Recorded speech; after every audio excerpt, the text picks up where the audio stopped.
Oh libertad, cuántos crímenes se cometen en tu nombre. Exclamación de Madame Roland, una figura importante de la Revolución Francesa, justo antes de ser guillotinada.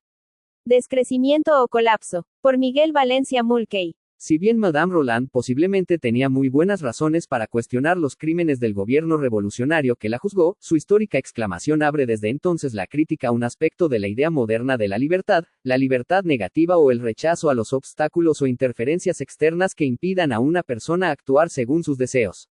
El lado negro de la libertad. Todo indica que la emergencia de la idea moderna de la libertad en el siglo XVIII, tal como la reclama la Revolución Francesa, tuvo mucho que ver con las consecuencias culturales que trajo la aparición de los bancos en la Lombardía del siglo XIII, la eliminación de la propiedad común de la tierra a revolución de los cercados en la Inglaterra del siglo XV, la creación de las compañías de Indias y el mercantilismo colonial de los siglos XVI y XVII. Tuvo mucho que ver con la creciente utilización de la moneda entre los habitantes de los países que en el norte de Europa adoptaron el protestantismo. La idea moderna de libertad aparece en el momento histórico en que estos países habían ya legitimado y legalizado la acumulación de dinero sin límite por medio de actividades financieras, el libre comercio, la compra-venta de tierras en cualquier cantidad, el comercio colonial, el comercio de esclavos. Con este soporte cultural, en la Europa del comienzo del siglo XVIII nace la fábula de las abejas del abate Mandeville. Los vicios privados como la avaricia y la ambición, conducen a beneficios para toda la sociedad. Mandeville presenta esta idea como una alegoría en la que una colmena de abejas funciona mejor cuanto más presentes están los intereses individuales de las abejas. Una alegoría que nulifica la solidaridad, la reciprocidad y la complementariedad entre las personas y las comunidades, presente en los viejos pueblos campesinos de Europa. En este ambiente cultural emerge el imperativo político laissez-faire, laissez-passer, dejar pasar de los fisiócratas franceses, con referencia a la necesidad de establecer una completa libertad en los nuevos asuntos económicos, libre mercado, libre manufactura, bajos o nulos impuestos, libre mercado laboral, mínima intervención de los gobiernos. Al mismo tiempo, la economía se separaba del cuerpo social, dejaba de ser local, para moverse con autonomía y convertirse en la relación principal entre los seres humanos, las comunidades, las clases sociales de las naciones que adoptaban el uso intensivo de la moneda. Nace entonces el liberalismo y la economía moderna, con pretensiones de convertirse en una ciencia dura como la física. La Revolución Francesa coloca a la libertad como su principio fundamental, implicando lo siguiente: la libertad individual, abolición de la servidumbre, los derechos individuales, como la libertad de expresión, de profesión religiosa, de opiniones políticas, entre otras, la libertad política, la libertad de elegir o ser elegido como representante, participar en el gobierno, soberanía popular, la libertad empresarial, la libertad de la propiedad privada, la libertad de realizar actividades económicas. A este primer principio se unieron los principios de igualdad y fraternidad, con el propósito de contener aquello que en esa época ya muchos temían o sospechaban se hallaba detrás del principio de la libertad de explotar sin límites a la naturaleza y al ser humano. Había ya bastantes indicios de que se buscaba echar abajo las antiguas protecciones reales de los bienes comunes, o ámbitos de la comunidad, como los bosques, los ríos, los lagos o los manantiales.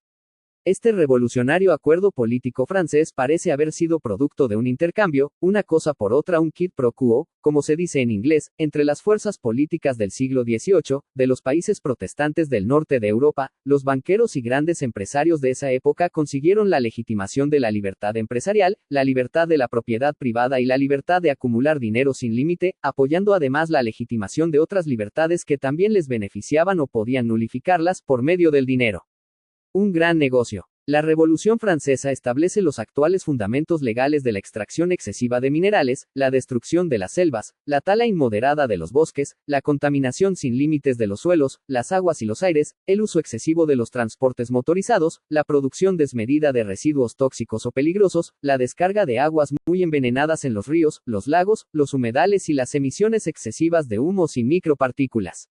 Por otro lado, esta gran revolución establece los fundamentos legales de una nueva forma de esclavitud, el reconocimiento del ser humano como una mercancía que se compra en los grandes mercados de trabajo creados por el transporte motorizado, el empleo asalariado.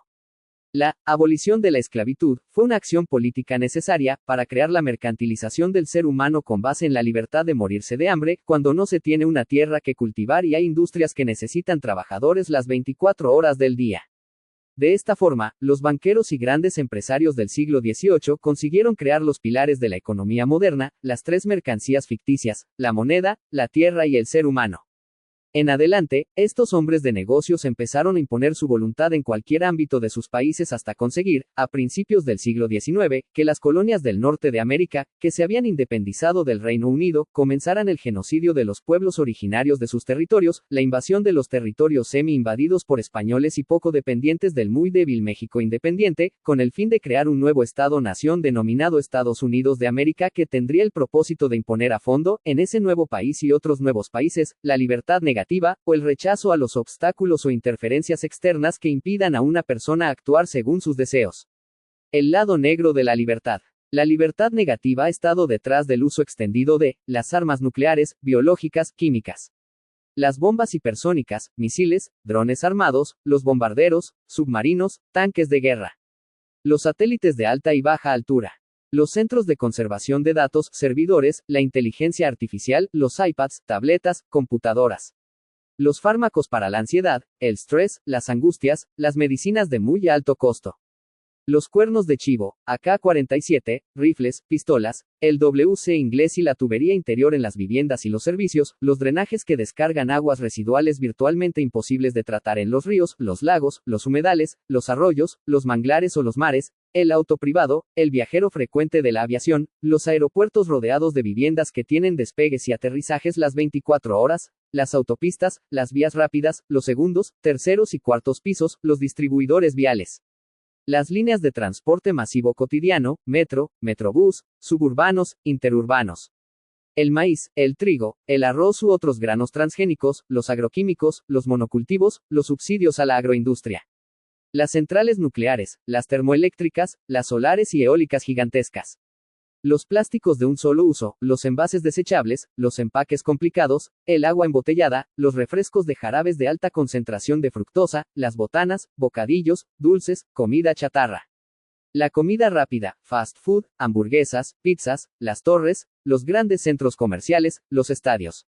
En ciertos años, cuando los cambios sociales han vigorizado las libertades positivas, como el fortalecimiento de las comunidades indígenas, campesinas o urbanas, los apoyos a los más débiles y los vulnerables, las libertades sexuales, las libertades de expresión, de profesión religiosa, de opiniones políticas, el libre acceso al agua, a la tierra, a la información, a la sabiduría, a los conocimientos, entre otras libertades positivas, entonces, la libertad negativa, el gran capital ha provocado guerras mundiales y regionales, Corea, Vietnam, Centroamérica, Irak, Siria, Libia, Afganistán, Ucrania, o ha impuesto gobiernos nazifascistas, neoliberales, neofascistas o libertarianos, Trump, Milley, Meloni. La libertad negativa ha creado el colapso climático,